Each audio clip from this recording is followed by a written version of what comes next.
Hello students, welcome to EPG Pathshala.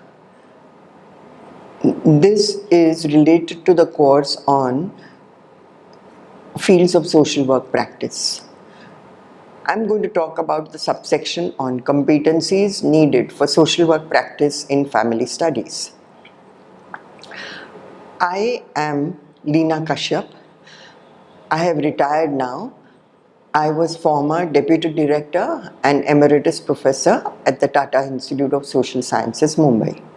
In this module, I will give a brief overview of the wide scope of social work practice in family studies, and I will then give a detailed description of the competencies needed for social work practice in family studies.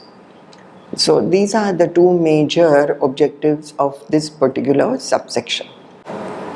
Now, as far as scope of practice in family studies is concerned, it can be practiced in primary and secondary settings. Primary settings are like family counseling centers, and secondary settings are such as education, healthcare, as well as in community settings. One can develop expertise in specific stages of life such as infancy, childhood, adolescence, adulthood, or later adulthood, or even the elderly.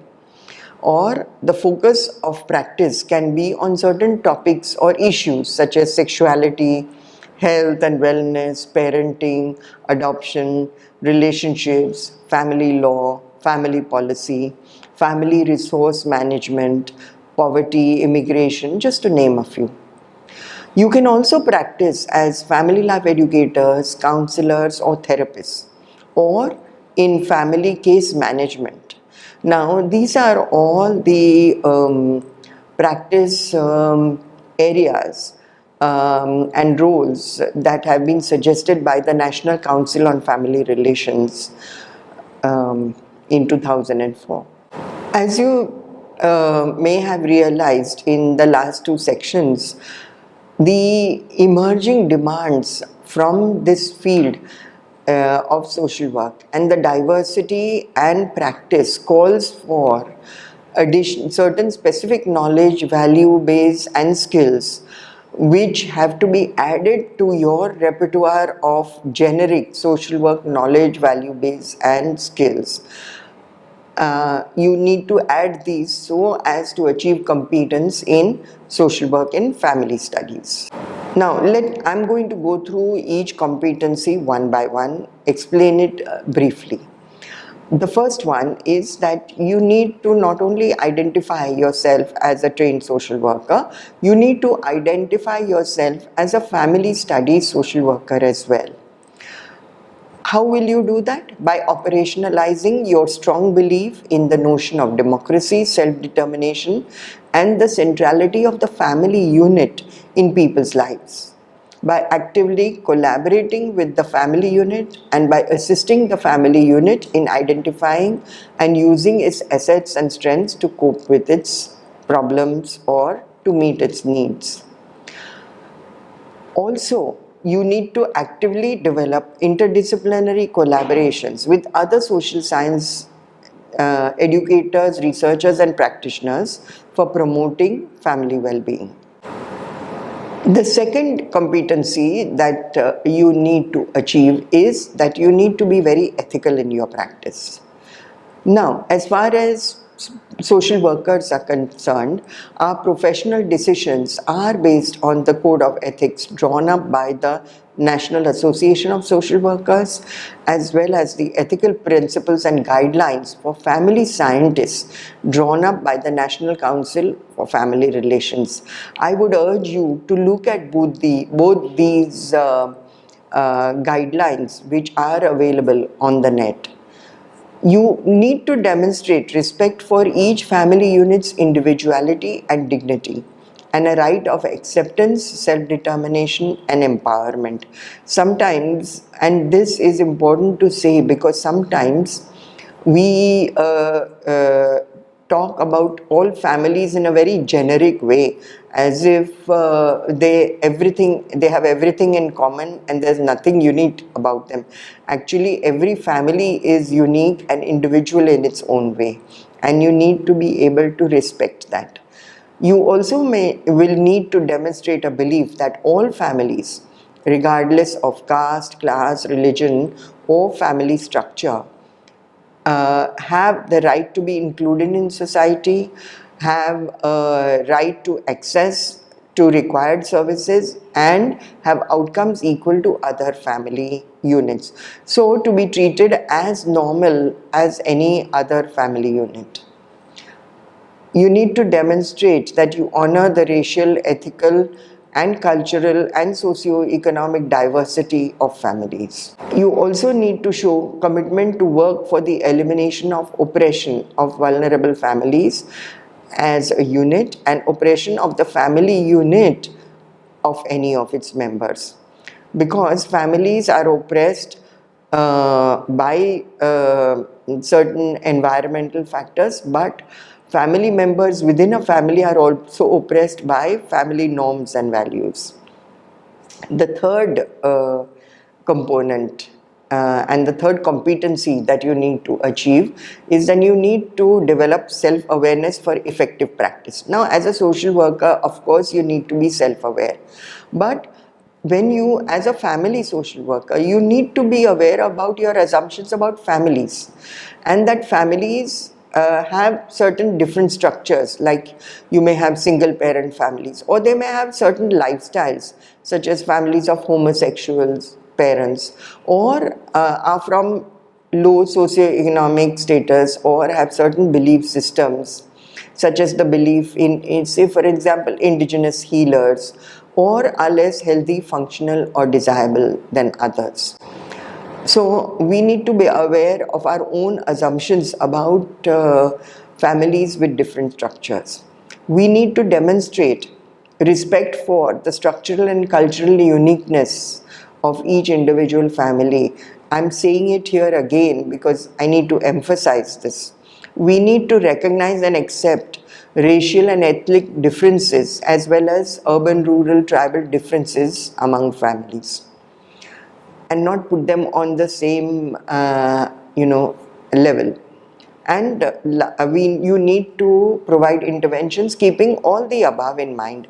So your self-awareness has to have all these aspects within you as well. When we say self-awareness, it also means that you need to develop into a culturally competent family-centered professional by vigilantly conducting self-assessments of your own potential biases and of your own level of self-awareness and sensitivity to how culture influences the definition and social construction of family and its self-seeking and coping patterns. See, we are all products of our own socialization, and so we may have been socialized to think differently. So that is why this level of self-awareness and self-assessment is needed. You need to develop psychological resilience and coping to prevent burnout at a personal level, and that is something that all social workers need to do. And this can be very well done by developing a system of support system of colleagues who will give you unconditional acceptance of yourself, and who will support you, and it can be used as sounding boards. So each one of us as a social worker needs this kind of support system to prevent and avoid burnout. The fourth competency is that you need to apply critical thinking to inform and communicate professional judgments. You need to, how will you apply this critical thinking?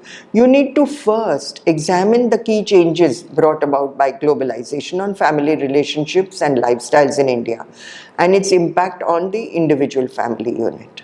Then you need to recognize that socio-economic, political and cultural inequities, environmental issues and regional disparities faced by families based on their class, caste, religion and social economic status.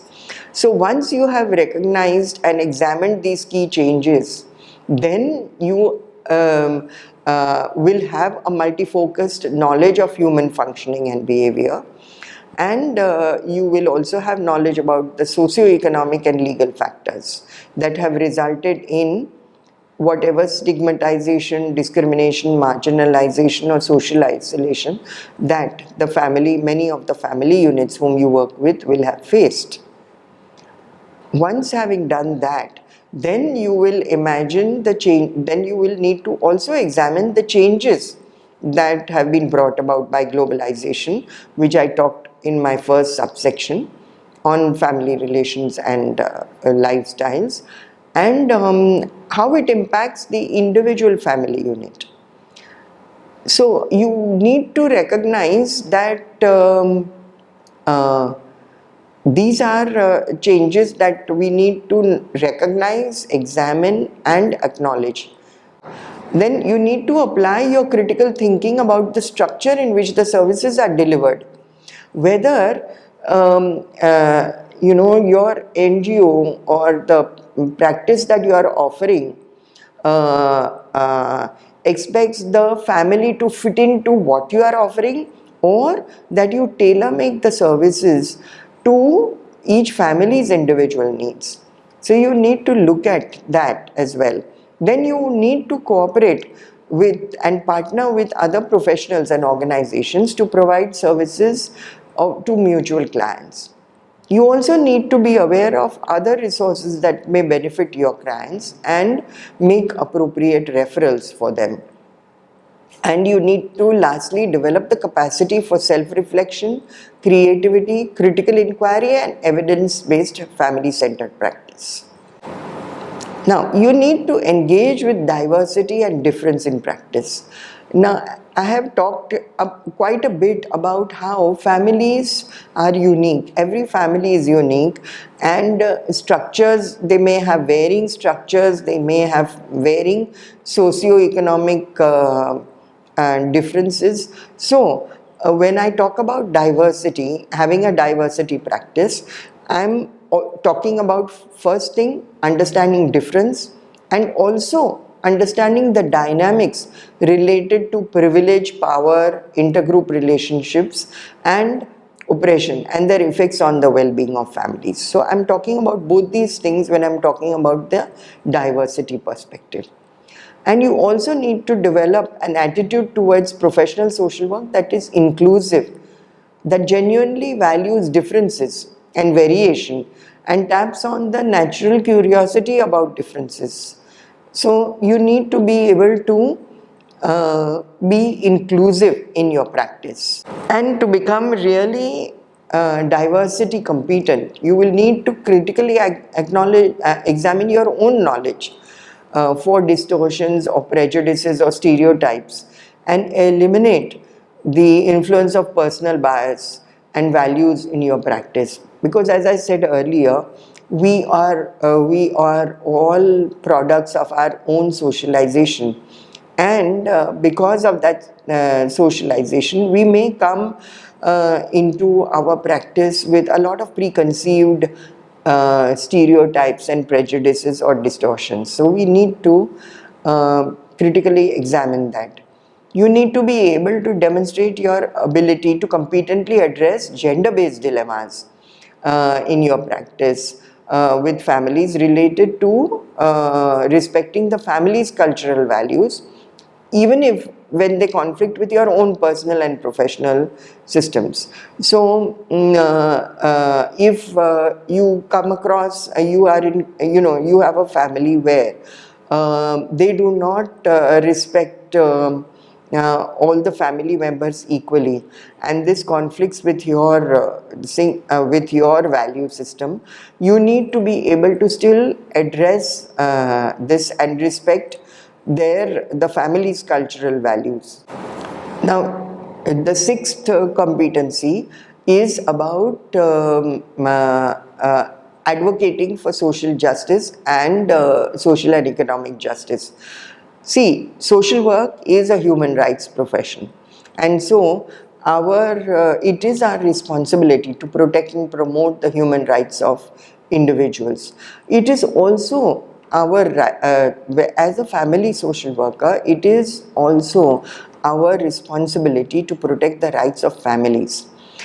not only you need to protect the rights of families, you need to promote and protect the rights of all individuals in the family, irrespective of age and gender, and each individual's duty to recognize and respect the right of other family members. Then you also need to demonstrate that you are able to protect and promote the family unit's right with reference to the environment without discrimination of race or color or language, religion, political or other opinion, national or social status. So this has to do with the family's access to resources from the environment.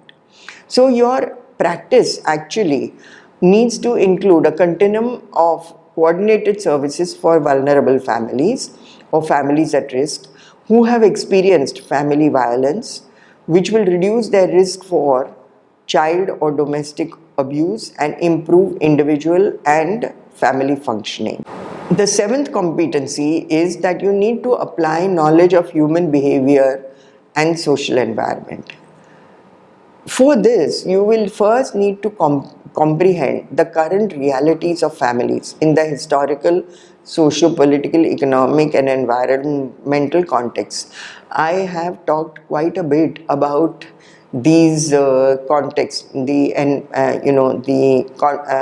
context of the families, and so you need to be able to comprehend the wide variety of family structures, the norms governing interaction and behavior of their members, the control and distribution of resources within each of these family forms, the roles, obligations and relationships of the members with each other, the issues confronting them, as well as the unique strengths and their capacity for resilience and adaptation.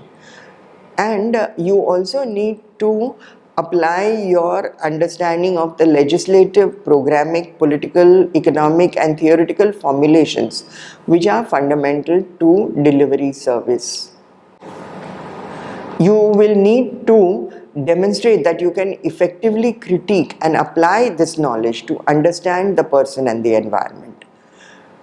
At the same time, you need to be able to recognize that some of the problems faced by certain family units are complicated by the discrimination made out to them as a consequence of their family structure or socioeconomic or ethnic or religious or minority status, rather than inherent problems within the family unit.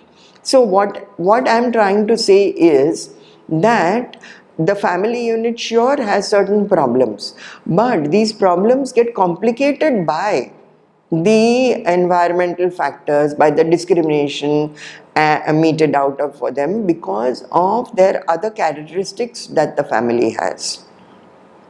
Consequently, you will have to have the capacity, you will need to have the capacity for family advocacy and to advocate on behalf of the family as well as to help family members to advocate on their own behalf. Because very often families are need something but they do not have the strength or the resources to advocate for themselves. As in any field of practice in social work, you will need to integrate theory and practice. Now, what do we mean by that? That you need to be able to first examine family relationships within the family unit and within its environment from the perspective of all its members, integrate and synthesize research on families and family relations from a variety of disciplinary perspectives, as well as from available policy and legal frameworks. You see, when one family member says something for a given situation in the family, other family members may have a different perspective for that particular given situation. And each of these perspectives are important in a comprehensive understanding of that situation that the family is facing. So when you only talk to one person or listen to the perspective of only one person, you get only one perspective. But when you talk to all the family members, then you get a very different perspective of what really is the situation and how the family as a unit is perceiving it. So then you will need to be able to apply the basic tenets of the theories that you use, that is the ecological, the family systems framework, the family centered service delivery framework, including the strengths approach, the empowerment ideology, and the feminist perspective in your social work practice in family studies. So those are the theoretical bases, theoretical formulations on which you base your practice. So you need to be able to apply these into your practice. The last competency, but the most important competency is that you need to build a collaborative partnership relationship with the family unit in which each person's role and contribution is respected and power and control is shared. Before this, when the social worker was the expert, the social worker had all the power and control. And the difference here is that in a partnership approach, the power and control is shared with the family. There, even in terms of assessment, goal setting, intervention planning and implementation, it is done in accordance to the individual family's wishes, not according to what the expert or the professional thinks the way it should be done. So it is done on the basis of the family's choice or the family's wishes, and your intervention needs to be tailor-made or individualized to each family's needs and resources. Then you need to also acknowledge and show that you acknowledge the formal and informal support networks for each family and involve them in the assessment, planning, intervention and evaluation as per the family's wishes. Sometimes the families may not wish that certain informal support systems are involved in the planning or even the intervention process. So you need to go by the family's wishes. You need to be able to put down all this information to the family, but it is the family which will finally choose what it wants and how it wants to deal with its problem. So also at the same time, we need to help the family to build its formal and informal structures. Some of the informal, natural occurring structures and their connections with the formal helping system. Very often there are enough formal helping support systems in their environment, but they've never accessed them. Because they've not known how to access them. They've never known how to reach out and make use of the resources that are available in the community. So it's important that you demonstrate the ability to assist families in their efforts to access the necessary resources that they may require. You also need to undertake various kinds of assessments, and some of the assessments that you need to be knowledgeable about are strengths-based psychosocial assessments, risk assessments such as family, violence and abuse, capacity functioning and developmental assessment, including support and participation requirements. You also need to show capacity to develop an action plan by using each family's current coping strategies as a starting point and work with the family to strengthen their repertoire of coping strategies. You also need to explore with the family the possibility of family members, say, participating in self-help groups. Provide information about available resources to maximize choice and opportunities for the family unit and its members. At the same time, you need to be able to collaborate with multidisciplinary teams by providing referrals to your clients for accessing other services, and support and coordinate your family unit's access to the other resources.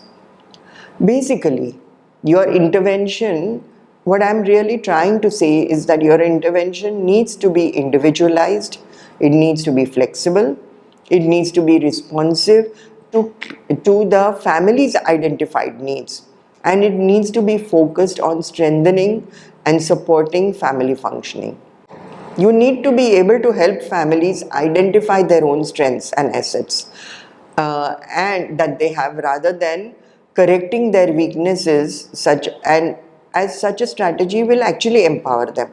You need to build on the family's capacity to navigate the complex health and welfare systems, access information for them, and efficiently use their services. You know, for example, our hospitals, especially our state or government hospitals, are a maze, a very complicated maze, and one is days when one enters a complex like that, because you just don't know where to go and there is nobody to really guide you. And so helping and assisting families to access some of these resources is also very important. Lastly, you need to structure your service delivery in such a way that the family feels as normal as possible and their family life is disrupted as little as possible. For example, you may, you may try to meet the family at a time when all its family members are present, and at a time where it doesn't where the family doesn't have to give up one of its chores to come and meet you. So you need to work around the family's routine so that they feel normal, they are not giving up anything for coming to meet you, and they need to feel like any other family, even though they may be vulnerable and having difficulties at a given point in time. You need to be able to support families, the family units, to become self-advocates or advocate on their behalf. And you need to help them and yourself advocate for new services for families, or helping or strengthening the existing ones. And of course, you need to engage in research and publish in peer-reviewed journals, because there is a lot of, there's a dearth of written material, indigenous written material on Indian families. And in fact, in the last 2-3 decades, there is very little written on families per se, family research, because families have somehow been subsumed by other systems, such as by other sectors of the population. So you may have families may be seen in research on children, on adults, on senior citizens, on women, but they are assumed by research on these sectors of the population. And so family research on families itself have taken a setback, and we need to revive and understand what is happening to families by doing family research on family units themselves. So that's what I have to say. This is a very challenging field. It's a growing and evolving field of social work practice, and I urge you to read a little more to dwell on the competencies that I have talked about. I have given you some further readings on it as well. And it would be a good idea for you to visit one or two family welfare agencies to see the work that family counseling centers are doing with families. So that's it. Thank you. Goodbye.